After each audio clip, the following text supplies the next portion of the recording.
അമ്പലത്തിൽ പോയിട്ട് വരാം. ബാ, പോയിട്ട് വരാം കേട്ടോ. ബായ്. മഴയുണ്ട്, നല്ല ചെറിയൊരു ചാറ്റൽ മഴയാണ്. എന്നാലും ഞാൻ കുട എടുത്തു, കാരണം ഒരു എക്സാം വരുന്നുണ്ട്. അപ്പോൾ റിസ്ക് എടുക്കാൻ പറ്റില്ല. പനിയൊക്കെ വന്നാലേ പഠിത്തമൊക്കെ ആകെ കൊള്ളാവും.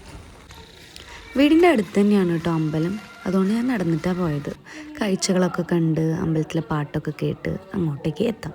തൊട്ടടുത്തായതുകൊണ്ട് തന്നെ നല്ല രസമാണ് ഇങ്ങനെ നടന്നിട്ടൊക്കെ പോകാൻ. നമ്മുടെ വീടിന് തൊട്ടടുത്തുള്ള അമ്പലങ്ങളല്ലേ ഏറ്റവും രസം.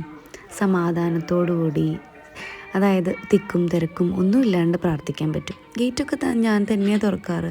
ഞാൻ അമ്പലത്തിൻ്റെ പുറകുവശത്തു കൂടെ ആയിട്ട് പോകണം. അതാണ് എൻ്റെ വീട്ടിൽ നിന്ന് കുറച്ചും കൂടി എളുപ്പം. ഇതാണ് ഞങ്ങളുടെ അമ്പലം, ഒരു കുഞ്ഞു മുരുകൻ കോവിൽ. അപ്പോൾ നന്നായി പ്രാർത്ഥിച്ചു, മനസ്സിലുണ്ടായിരുന്ന എല്ലാ കാര്യങ്ങളും പറഞ്ഞു, പ്രദക്ഷിണം വെച്ചു, തിരിച്ച് വീട്ടിലോട്ട് പോവാണ്.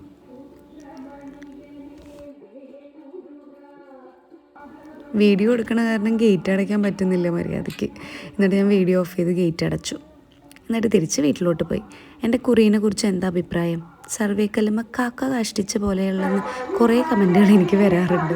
നിങ്ങൾക്ക് അങ്ങനെ തോന്നിയോ? അങ്ങനെ തോന്നിയെങ്കിൽ കമൻറ്റ് ചെയ്യണം കേട്ടോ. അപ്പോൾ ഓക്കെ, ബൈ ബൈ.